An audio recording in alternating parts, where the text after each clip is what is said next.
with Prince Bell. We rocking with Keeping It Real Sports, and we gonna be on this. We gonna be on a lot of times. I love the platform. Check in. It's the new wave. Like, follow, subscribe, and do all that good stuff.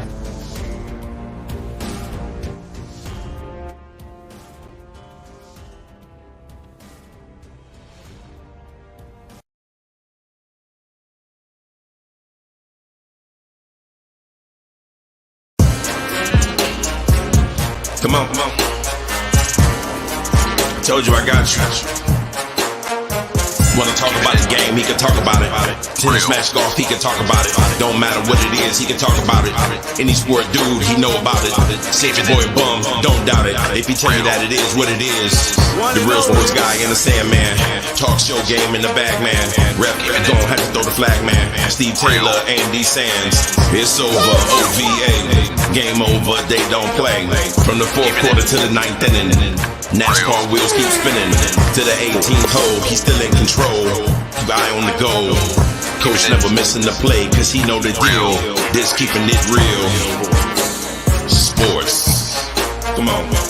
Keeping it real. Yeah. Let's go. Go indeed. Another edition of Keeping It Real Sports. I am your boy, the real sports guy, Steve Taylor. He is the Sandman. Hey, man, another, man, crazy week, man. Man, look, man, sports is starting to just kind of take off, man. It's becoming that epiphany time where baseball meets football, and right now the crazy football season that keeps the gift that keeps giving, but the NBA and even hockey playoffs are looming, man. It is so much to talk about, Sandman. Even hockey, come on, Steve. You know better than that. It's going to be hockey playoffs time. I mean, it's the best time of the year. We're going to talk about it in Between the Circles today, and it's Masters weekend. Does it get any better than that? Man, it's a great time of year, man. You know, let's just get right into it, man. This is what we call hot off the press. Let's jump into it.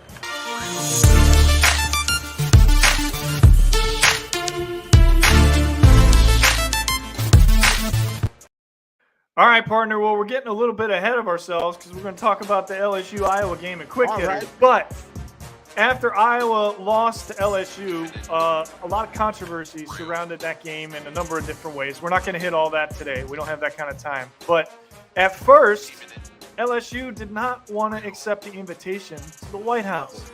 But they've had a change of heart, and it turns out they're going to show up anyways. Well, the whole thing, man, was when did we start inviting the loser team to the White House? And the fact that First Lady Jill Biden even thought that was just unheard of, man. It was asinine, ass a 10, ass 11. You get where I'm going with this. And for LSU to feel like they did, hell, I would have felt some kind of way too. So I get that. Everything has been done. Justice is due, man. Let's talk about the game instead of this dumb stuff that we've been talking about. And, that's what it's all about. But that's what is hot off the press. So that'll take us to what we call quick hitters.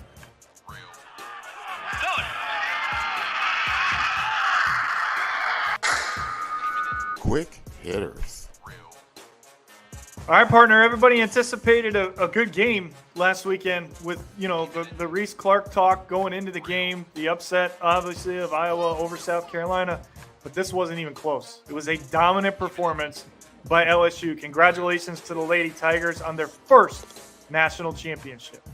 Yeah, it's sad that we're talking about, dumb things that go on with it instead of the fact that LSU, man, put the smack down, the smack is down, exactly what they did, but, man, my hat's off to LSU. And then let's look at Kim Mulkey, because, see, now when we start talking about championship coaches, we start with Gino Auriemma and Pat Summitt. Well, I think now we have to start to look at next person up. It's kind of got to be Kim Mulkey, because all she's done is won where? She won at Baylor, and now she took a 9-win team and in 2 years has put a national championship on the mantle. Well done, Miss Mulkey. And that's the reason. Kim Mulkey was the reason both of us unanimously picked LSU last weekend. Yeah, I mean, she gets it done, man. She definitely gets it done. So let's stay with the girls' game, and let's talk about the draft coming up on Monday night, Steve. It's a quick turnaround for the ladies. They don't have the long, drawn-out time in between like the men do. The men's game finishes the same weekend, and then they don't have the draft till June because of the NBA season. Well, the WNBA season starts sooner, so they got to have the draft sooner. And there you have in the picture, we see our local girl, Zia Cook. A lot of speculation as to where she might go, but the one thing that's for certain, Aaliyah Boston is going to go number 1 to Indiana, and Diamond Miller is probably going to go number 2 to Minnesota. So the interesting thing to me, Steve, is both of those teams have multiple picks in the first round. Could we see Zia Cook team up with one of them?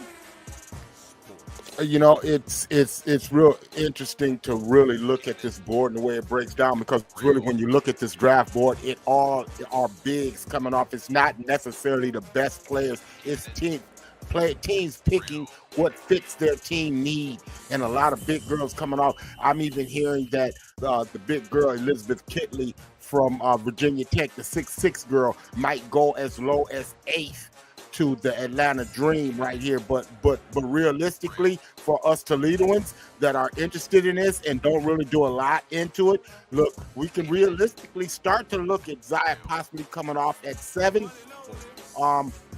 Another possibility is 11 to the Dallas Wings, because they're looking for shooting from the outside, but I promise you, she won't get farther than 12 with the Minnesota Lynx. That's probably the landing spot that I would say.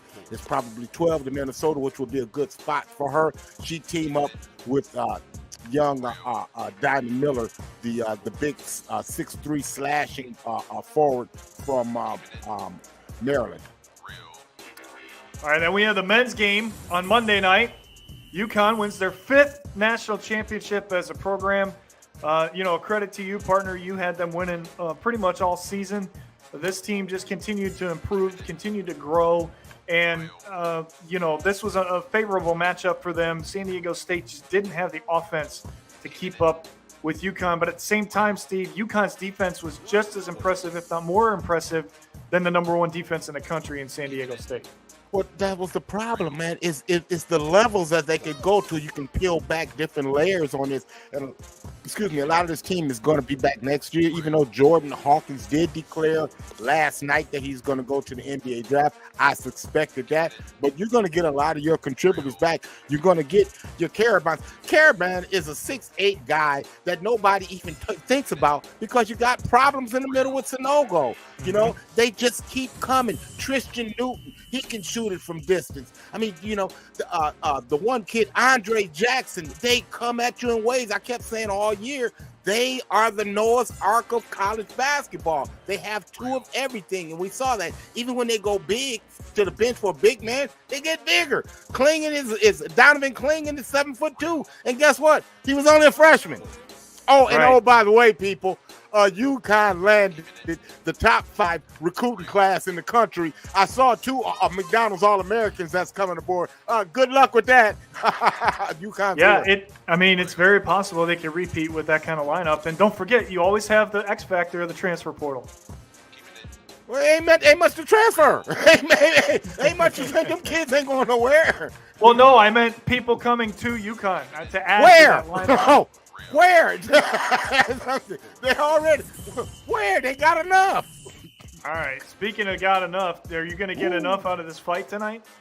Boy, this is going to be a doozy, man. I mean, betting odds right now have the fight not going the distance. This is in Miami. A lot of people saying that Israel Adesanya didn't spend enough time adjusting to what happened. I tend to disagree. I think that the last style bender will show up and show out in big time, because people seem to forget he was winning the fight. People, I mean, he ran into a hook and a problem, and the ref, he didn't get knocked out. The fight got stopped. So let's go from that. I think it's going to be a great fight. Main event. The co-main event is going to be very intriguing as well, as we get Gilbert Burns against Jose Masvidal. Game Bread is coming in. Game Bread is fighting for his MMA career, people. Period.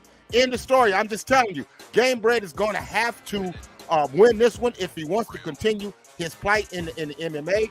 We'll see how that turns out for him tonight. All right, so there you have it. There's the breakdown of the big fight. It's time for By the Way. Oh, by the way.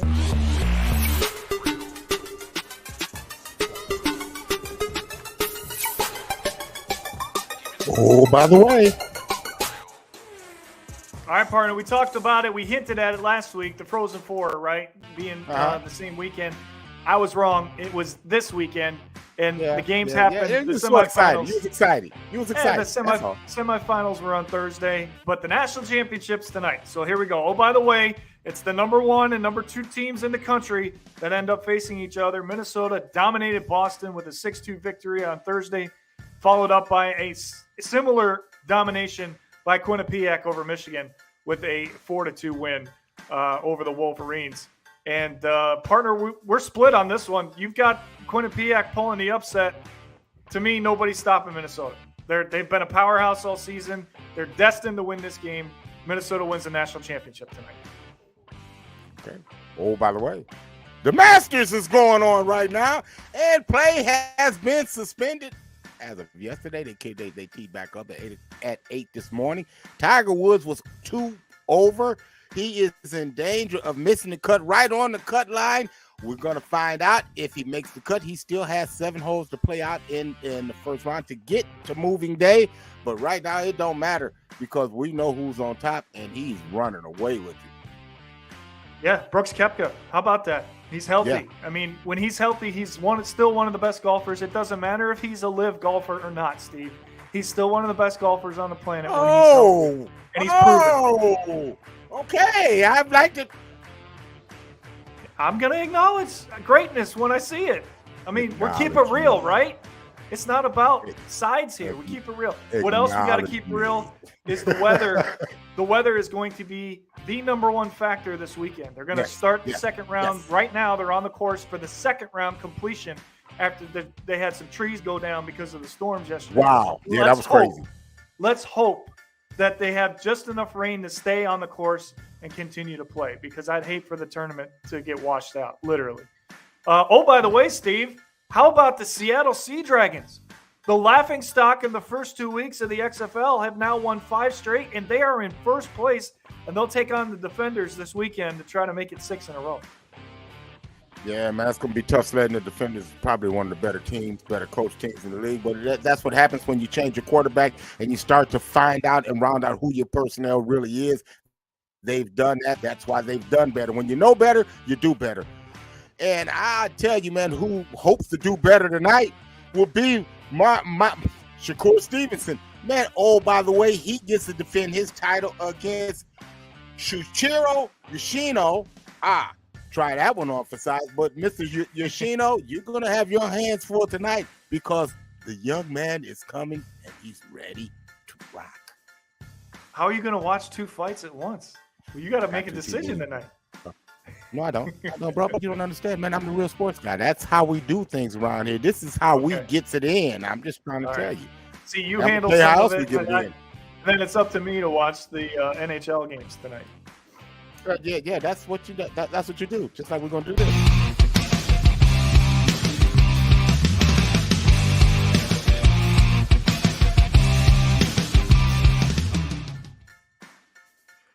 All right, partners, between the circles time, so we got to get that hockey background up there like we just did. But lots to talk about today, all right? Let's start with the playoff race, and it's a tight one. In the Eastern Conference, you have 4 teams fighting for 2 spots. Right now, Florida and the Islanders just don't want to lose, so they're hanging on to those 2 spots. But I know that they're 5 points out, 6 points out, but I want you to pay attention to something. The Sabres have 2 games in hand, okay? Now, I'm not being a homer. All I'm saying is, yes, you are. Those. Will you let me finish, please? Those are critical games. If they lose, if the Sabres lose one more game, they're done. Okay, they are in an absolute must-win the rest of the way. The advantage is they have 2 games in hand where they can get those 4 points That's the only way that they could potentially sneak in. I don't think it's going to happen, Steve. They just don't have enough. They're too far back. So I think that the way that the standings are now are the way they're going to finish. I think the Penguins are going to be on the outside looking in when it's all said and done by 1 point. So I've got Florida and the Islanders taking those last 2 spots. How about you? That sounds about right to me, man. I mean, I like the way the Islanders are coming on. You know, man, I've got to tease you a little bit, man, about Buffalo. But it's been a great season, man, for the Sabres, man. You've got to be totally stoked the way this season played out, man. I'm very excited about the future. I'm keeping an eye on what they do with Devin Levi. Right now, they're playing him to try to get in the playoffs.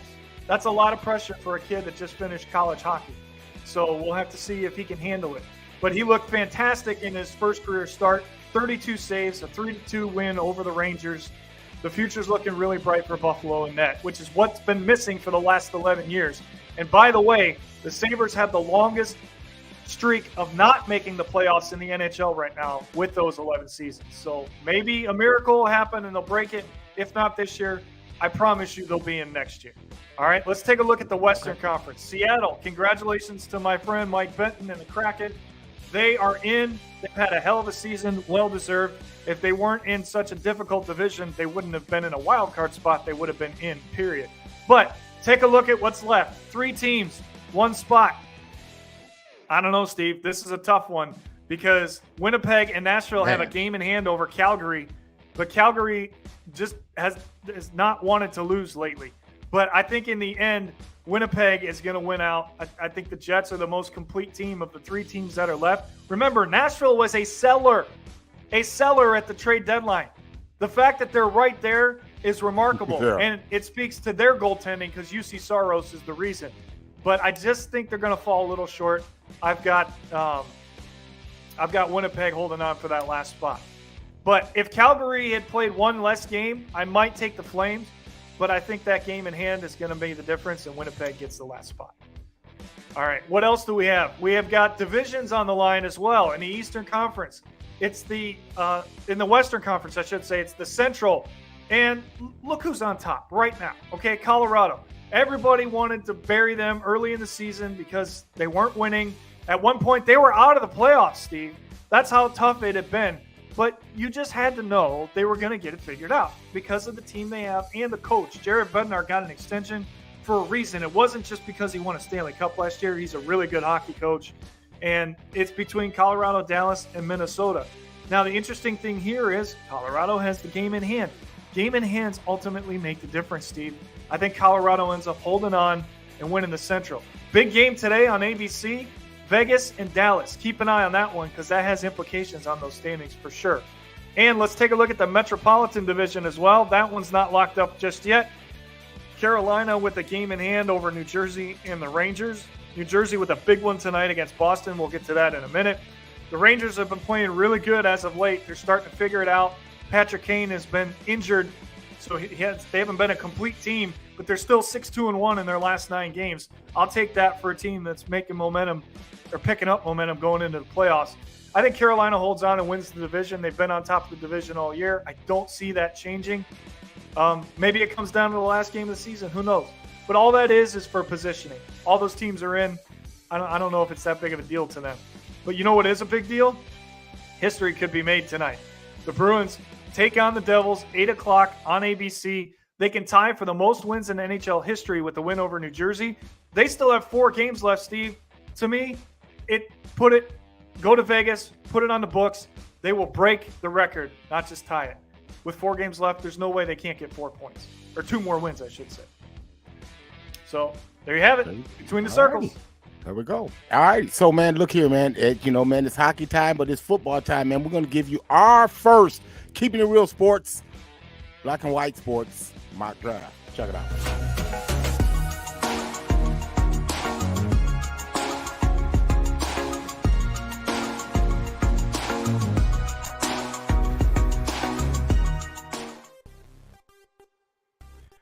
All right, let's start at the top, Steve. This is a unanimous choice between you, me, and might as well mention Sav since we talked about black and white as well. Well, the whole thing with Carolina, we got to start at the top.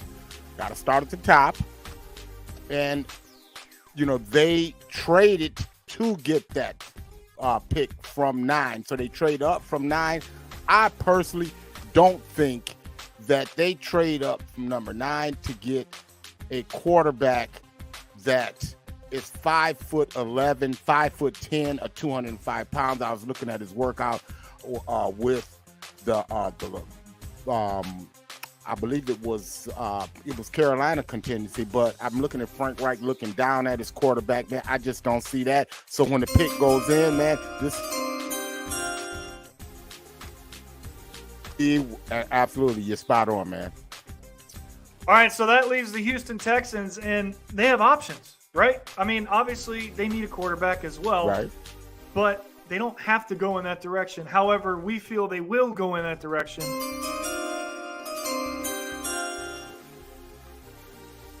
That's where we're going to see Bryce Young. He's going to go 2, not 1. And maybe it's a better fit for him in terms of offensive schemes as well, Steve. I think this could be the right match for Bryce Young and for the Houston Texans. Man, it absolutely is, man, because he gets a chance to go to a team that has a defensive-minded coach that's going to protect the quarterback, that's not going to ask him to do a lot, that's going to, prefer the running game. And that way, that would keep him healthier. They're going to run the football and play defense. DeMeco Ryans is the new head coach there, man. The shiny new play toy is Bryce Young. I like that. That gets us to number 3, where the grease fire begins, and that's where the Atlanta Falcons are on the clock. We don't know. The Arizona Cardinals are on the clock, man. And man, that thing is spinning out of control. They need players. Yeah, all around, offense and defense. And when you look at these guys, they have a lot of players already in-house that kind of already have character issues. So when we look at it, man, we had one guy, their picks in, let's see.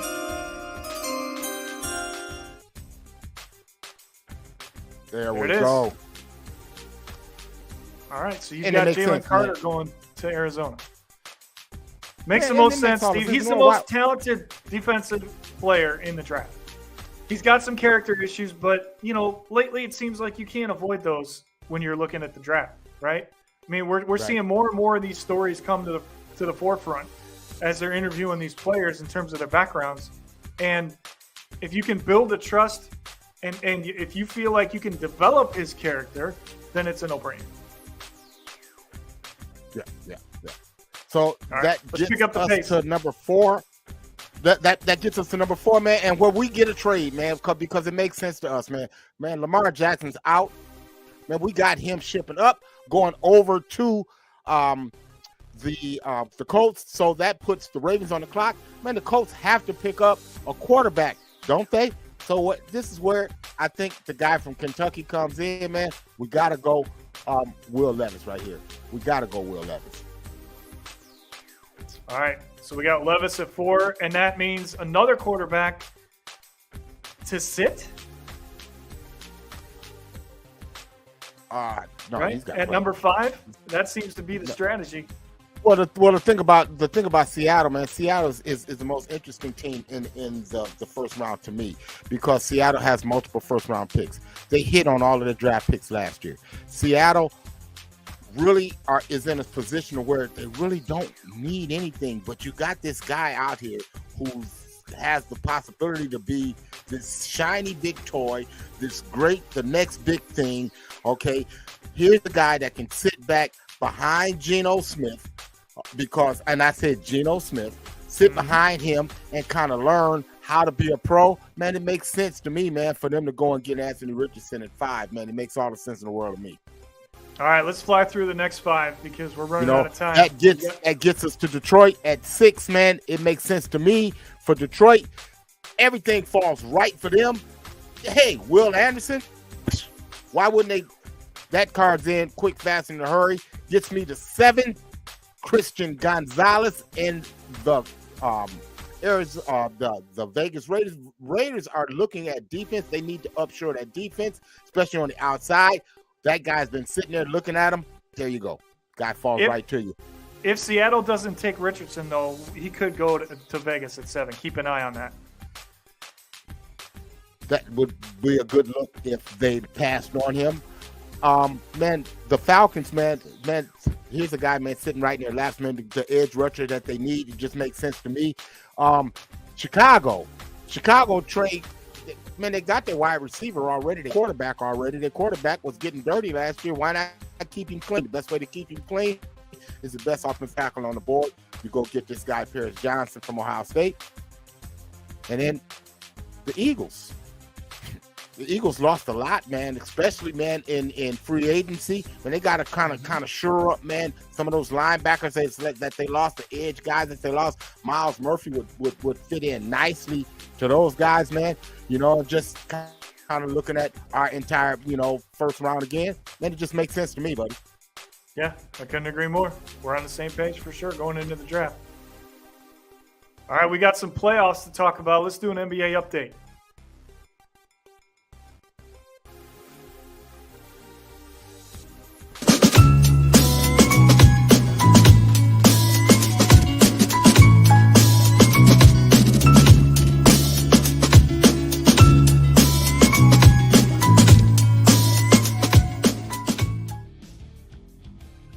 All right, Steve, in the Eastern Conference, everything is set for the most part, right? There's still some play-in games that need to be decided, but let's take a look at who's in. We know who's in, right? And ignore the records because it's an older graphic, but we just wanted to show you the matchups as of right now. All right, so you got Milwaukee at 1, Boston at 2, Philly at 3, Cleveland at 4, New York at 5. Those are not changing, okay? The Nets at 6. All 6 of those are there. Now, in the Western Conference, you could have some movement, but those 6 teams are safe, right? So you've got Denver at 1. Right now, I think it's Memphis at 2. I believe those 2 have locked down their seeds. Kings at 3, Suns at 4, Warriors at 5 after their win last night, Clippers at 6. So I think between 4 and 6, you could see some movement there, but the top 3 are locked in. Yeah, I mean, the whole thing is what we're looking at now is the play-in tournament, man. We've got our 6 teams that are pretty much going to be in, man. Man, and the playoffs are going to come down to the finish. Man, we just can't wait to see. We'll break down the matchups more so next week. But, yeah, man, the thing, man, that jumped out to me last night was the Dallas Mavericks deciding to sit everybody. But it makes sense because they have a top 10 protected pick. Why not protect that pick? That's what they did. People, that's why they sat everybody last night. That brings us to our team of the week. Phoenix Suns. Prior to last night, when they sat everybody, they had won 6 in a row. So that's why we picked them. We didn't factor in last night's game because it was a walkover. 8-0 with Kevin Durant. So that gets us to our top 5 teams headed into the playoffs so far. So at number 5, we got the Philadelphia 76ers. As we trend into the playoffs, number 4 spot is the Denver Nuggets, trending down. They're down 2 spots, man. Brand new into the top 5 power rankings this week. Beat the Phoenix Suns, our team of the week.